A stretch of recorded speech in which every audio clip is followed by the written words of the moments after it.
Good morning, my dear students. I am Aman, your English teacher. Today we will revise remaining parts of BX of lesson 4, the story of windows. Let's start filling the blanks with the correct phrases. आपने यहाँ दिए हुए fill-ups को fill करना है, phrases को fill करना है आपने, और आपने हेल्प लेनी है बॉक्स में दिए गए इन वर्ड्स की. First, it was pouring heavily and I had been dashed by the time I reached home. भारी मूसलाधार बारिश हो रही थी. जिस समय मैं घर पहुंचा मैं पूरी तरह से भीग चुका था. तो यहाँ आपने क्या फिल किया? यहाँ था soaked to the skin. आपने यहाँ फिल किया phrase soaked to the skin. Next, we may have to face dash if we violate laws. हमें भयानक परिणाम भुगतने पड़ सकते हैं यदि हम कानूनों का उल्लंघन करेंगे. तो हमने क्या फ्रेज फिल किया? Dire consequences. Next, there was a dash before a thunderstorm broke out. आंधी तूफान आने से पहले बिजली चमक रही थी. कौन सा फ्रेज यूज़ किया हमने? Flash of lightning. It became dash when the train pass through a tunnel. जब ट्रेन जो है गुफा के अंदर से होकर निकली तो क्या हो गया? गहरा अंधेरा हो गया था. तो कौन सा फ्रेज यूज़ किया? Pitch dark. The show came to an dash as the stage lights went out. जैसे ही स्टेज से लाइट गई वैसे ही क्या हुआ? शो अचानक ही ख़त्म हो गया. तो आपने कौन सा फ्रेज यूज़ किया? Abrupt end. Next, the little girl was dash as she went to the stage to perform.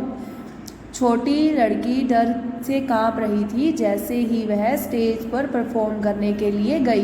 कौन सा फ्रेज यूज़ किया आपने? Shaking with fright. Next, articles filling the blanks with a, an और the. आपने इन fill up में articles को fill करना है और क्या फिल करेंगे? ए, एन और द. एन का यूज़ करेंगे आप वोवल साउंड के साथ. वोवल्स कौन से होते हैं? ए, ई, आई, ओ, यू. इनके साथ किसका यूज़ करेंगे? एन. ये कितने होते हैं? 5 होते हैं. और ए का यूज़ करेंगे आप कॉन्सोनेंट्स के साथ. कितने होते हैं ये? 21. ए, आई, ओ, यू 5 लेटर्स को छोड़कर बाकी रिमेनिंग लेटर्स जो भी हैं वो क्या हैं? कॉन्सोनेंट्स.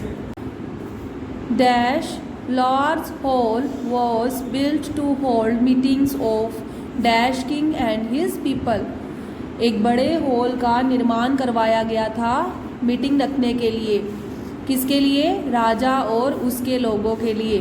राजा और उसके लोगों के लिए यहाँ स्पेशली उनके लिए बनवाया गया तो हमने द यूज़ किया. और लार्ज हॉल एल यहाँ कॉन्सोनेंट है तो क्या यूज़ हुआ? A. Next, but dash hall was totally dark. Dash old man suggested that dash roof should be removed. देखिए, बट डैश होल, यहाँ होल की बात हुई है कि होल बनवाया गया था. उसी टॉपिक से रिलेटेड दोबारा हम बात कर रहे हैं उसी होल के बारे में. तो हमें क्या यूज़ करना है? The. Next, old man. Old मी यहाँ ओ से स्टार्ट है, ओ वोवल है, वोवल साउंड है यहाँ पर तो यूज़ करेंगे एन. नेक्स्ट, यहाँ स्पेशली रूफ की बात की है कि रूफ को उतार लिया जाना चाहिए था तो यहाँ पर क्या यूज़ करेंगे? The. Soon clouds gathered in the sky and it began to pour. Sky के साथ हम यूज़ करते हैं दा का. जल्दी ही बादल आकाश में छा गए थे और बारिश शुरू हो गई थी. Dash meeting came to dash end. Meeting के बारे में यहाँ बात हुई थी कि मीटिंग के लिए जो है हॉल बनवाया गया था. दोबारा फिर मीटिंग को हम यहाँ यूज़ हुआ है तो हम क्या यूज़ करेंगे? स्पेशली मीटिंग के लिए यूज़ हुआ है तो क्या? दा यूज़ करेंगे. Next, and E vowel sound है तो हमने क्या यूज़ करना है? एन. जहाँ वोवल साउंड होगी वहाँ हम यूज़ करेंगे an. Dash citizen came up with dash idea that oil lamps he lighten in the hall. एक सिटीज़न जो है एक अपने विचार के साथ आगे आता है कि ऑयल लैम्प्स को यूज़ करना चाहिए होल को प्रकाशित करने के लिए. इससे होल प्रकाशित किया जा सकता है. तो सिटीज़न यहाँ सी यहाँ कॉन्सोनेंट है. एक सिटीज़न आगे आया था अपने आइडिया के साथ तो यहाँ क्या यूज़ करेंगे आप? कॉन्सोनेंट है तो ए का यूज़ करेंगे. Next, we will need at least dash 100 lamps to light up such dash big hall. एक बड़े हॉल के लिए 100 ऑयल लैम्प्स की जो है ज़रूरत पड़ेगी. तो 100 ऑर्डिनल नंबर है. ऑर्डिनल नंबर के साथ हम यूज़ करते हैं ए और एच कॉन्सोनेंट है. बिग होल बी कॉन्सोनेंट है तो आपने क्या यूज़ किया? A. Said the chief minister. Chief minister ने क्या कहा था कि हमें एक बड़े हॉल के लिए क्या एटलीस्ट 100 OLMs की ज़रूरत पड़ेगी।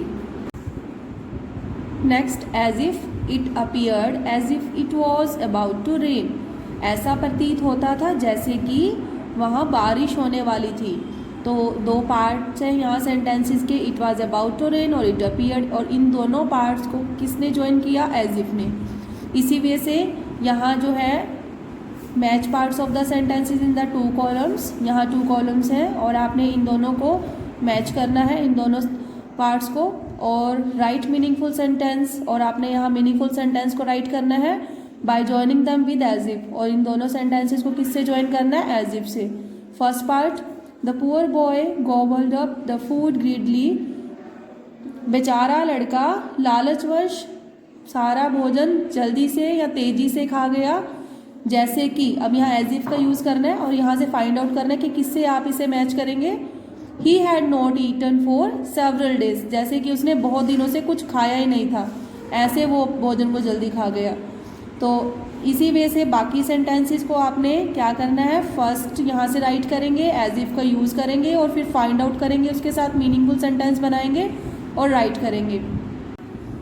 Next, put a slash where you think the words given in the brackets should be inserted in the following sentences। यहाँ कुछ सेंटेंसेस है और आपने इन सेंटेंसेस में स्लैश का यूज़ करना है, और स्लैश का यूज़ आप कहाँ करेंगे? ब्रैकेट में दिए हुए वर्ड्स की जहाँ आप उन्हें इंसर्ट करेंगे वहाँ, उनसे पहले आप जो है स्लैश का यूज़ करेंगे। ध्यान से देखिए first sentence, the king ordered a large hall to be built, bracket में who was fond of calling meeting, जिसे मीटिंग बुलाने का शौक था। किसे था? किंग को। तो इट मीन्स किंग के बाद आप स्लैश डालेंगे क्योंकि किंग के बाद ही ब्रैकेट में लिखा हुआ सेंटेंस इंसर्ट होगा।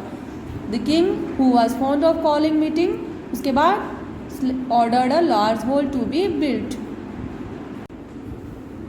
इसी वे से आपने बाकी के सेंटेंसेस में स्लैश का यूज़ करना है। कहाँ करेंगे?